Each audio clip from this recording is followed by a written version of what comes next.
I wonder if Casey Affleck ever feels like he just can't escape Big Brother Ben's shadow. Even if Casey wins Best Actor this year, and the odds are pretty good, Big Brother Ben still has 2 Oscars.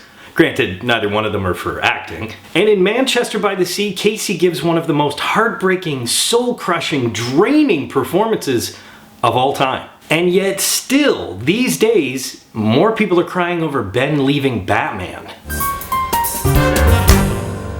Ah, Manchester by the Sea. I've heard there's some great fishing in Massachusetts. Just be sure to bring your Oscar bait. Is that cynicism? Well, only slightly. Because once again, I question the accessibility of a Best Picture nominee. Now, having said that, Manchester by the Sea is probably not going to be seen by everyone, but that doesn't mean that everyone shouldn't try to see this movie. Everyone with a heart, anyway. Manchester by the Sea is probably everything you've heard. It's heartbreaking, it is ridiculously sad, but just like the arc or the growth that the characters go through in the film, there is a little light at the end of the tunnel, and you, as the audience, experience those highs and lows as well. I call this Oscar bait, even cynically, because it is a very overly dramatic and, dare I say, depressing story.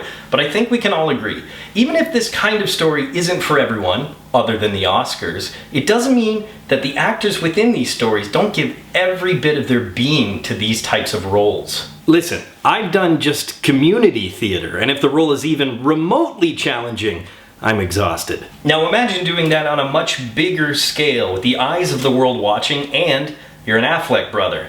That can't be easy, even if the role itself is easy enough. Casey Affleck's Lee Chandler is arguably one of the most challenging roles I've ever seen, and that's why Affleck deserves to win Best Actor. The depths that he has to reach in order to give this truly heartbreaking performance is like nothing I've ever seen, and I cannot imagine what he had to go through in order to give that performance. It is so gut-wrenching to see what this man has to go through just to pull his life back together, to fight the anger, the rage, and pain he feels almost every single day. And while I can't personally relate to the character or what Affleck must have gone through, it is an absolutely brilliant cinematic experience. But Michelle Williams will bring a little blonde sunshine into this movie, right? Nope.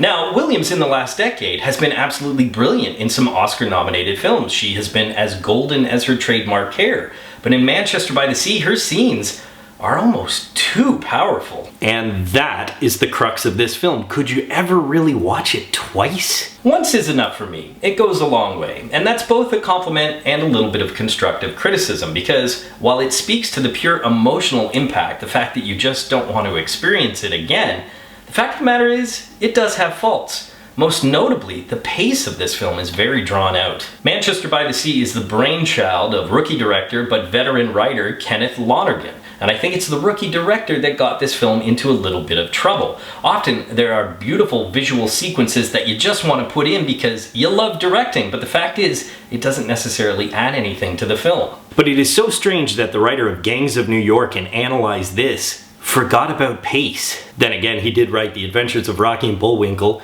where pace was the least of the issues. One issue I think Manchester by the Sea had, aside from pacing, was young actor Lucas Hedges, who plays Patrick, Lee's nephew, whose story pretty much mirrors Lee's. Both characters have to deal with depression, solitude, and the loss of a loved one, and because both characters have a similar arc, both actors have to give a similar performance, as broken young men seeking a bond they once had early in life. And their relationship, as broken as it may be, is really the glue of the film. Perhaps it's because Hedges is just purely outclassed and overshadowed by the brilliant performances of Williams and Affleck, but I never really believed Hedges in his role at any given moment. Even with a brilliant script, he just couldn't pull it off, and I'm actually very surprised that he's nominated for Best Supporting Actor this year. While Manchester by the Sea isn't exactly a film you can jump back into and watch again and again and again, it seems like a very personal story to writer-director Lonergan, and it is a beautifully tragic one filled with stellar performances that only come around once in a lifetime. Simply because I don't want my heart ripped out of my chest once again by this film, for personal preference, I rank it 6th out of the 9 Best Picture nominees. But this is one of the films that may actually surprise La La Land for Best Picture of the Year, so I rank it 3rd out of 9 most likely to win. If you've seen Manchester by the Sea and you can finally see through your tears, then let me know what you thought in the comment section below. But until next time, school's out. Hey Real Students, I hope you enjoyed that review on one of the Best Picture nominated films this year. If you enjoyed that one, click the playlist so that you can see all 9 reviews I did on all 9 nominated films. As always, if you haven't done so already, please subscribe to Real School. You can also click that notification bell, that damn bell, so that you are aware of all of Real School's content. You won't miss out on any of the Best Picture nominated reviews. You won't miss out on any of the new content that's coming up throughout the year. You can also follow me on Twitter, and you want to do that because live on Oscar night, Sunday, February 26th, I will be live tweeting. So join me for what I like to call intellect, wit, and a lot of sarcasm. And of course, if you get anything out of Real School, you can always give a little back. Just click the link above me or below in the description, and you can become part of my Patreon team.